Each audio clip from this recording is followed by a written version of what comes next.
people want to understand Russia. So it's probably time we brought that up. So the Internet Research Agency, a Kremlin-linked social media manipulation entity, actually began its disinformation campaigns in late 2014. Used all social networks to grow audiences, every single one of them. Something just came out today that, it's sort of like this NSFW kind of thing, but apparently they made like some porn also. Like they were everywhere, everywhere. And as deepfakes become more prevalent, I think we can continue to, deepfakes are manipulated videos. So as the content that is manipulatable changes, the adversary grabs on to the most bleeding edge thing, recognizing that that's where the least defense is, that those fronts are really not well defended and not well monitored. So Russia really went hard on Facebook. And so these are some of the, I think, God, there were dozens of pages. I think, sorry, I'm a little brain dead on my facts right now, 47 or 67. But they had a lot of these pages. This is just a handful of them. You can probably gauge what they are based on the names. And so what I want to call attention to here is Blacktivist. So this was a Black Lives Matter page, but it was just a little bit more extreme, right? Defend the Second, gun rights, a little bit more extreme. LGBT United was a pro-LGBT family page. The person writing it was a lesbian, and it was very pro-gay families, but it was just a little bit provocative. And actually what they were doing was they were serving the content to people who were likely to be opposed to it.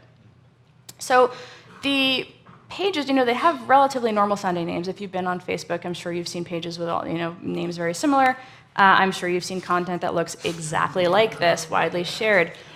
So here are two of the memes, Army of Jesus and Secured Borders. You'll notice, they gave me this handy thing. I don't know if it's actually on, but yeah, there you go. So you'll notice that they actually brand their content, and that's because they're trying to look like a community page or a citizen journalist page, right, an activist page.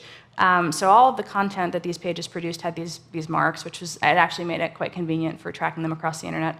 But there's a couple things that I want to just call attention to here. This is mimetic propaganda, and we'll go into memes in a minute. But one thing that's really interesting to note is the call to action, like if you want Jesus to win. So when you like the content, you're communicating back to the social platform something about yourself, which makes it easier for them to reach you in the future. You've just given a signal that you are receptive to this kind of content. If I'm running ads and I have an ads budget, I'm going to want to spend as little money as possible, so I'm going to want to serve ads to people who've already engaged with my content or done something to indicate to me that they like what I have to serve. And that's because that's how I find my true believers. And as I said, a propagandist needs an audience, so that's how I'm going to continue to proselytize to the most receptive. Similarly, if you want Jesus to win, Facebook will transmit that like to some percentage of the people in your broader network who it thinks will also be receptive to this.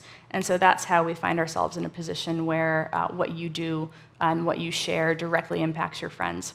And how information spreads virally through small, vulnerable communities. IRL, they ran events. They literally had event pages. There was one notable instance in Texas where there was a pro-Muslim page and a pro-Texas secessionist page. They set up events, rallies on the same day in the same place, trying to get the people into the same place at the same time, and they got a riot out of it. And these are people who are sitting in Russia, not even in the US, getting two groups of Americans to literally show up and have a fight in the streets in Texas. So disinformation, in order to be effective, must be 90% accurate.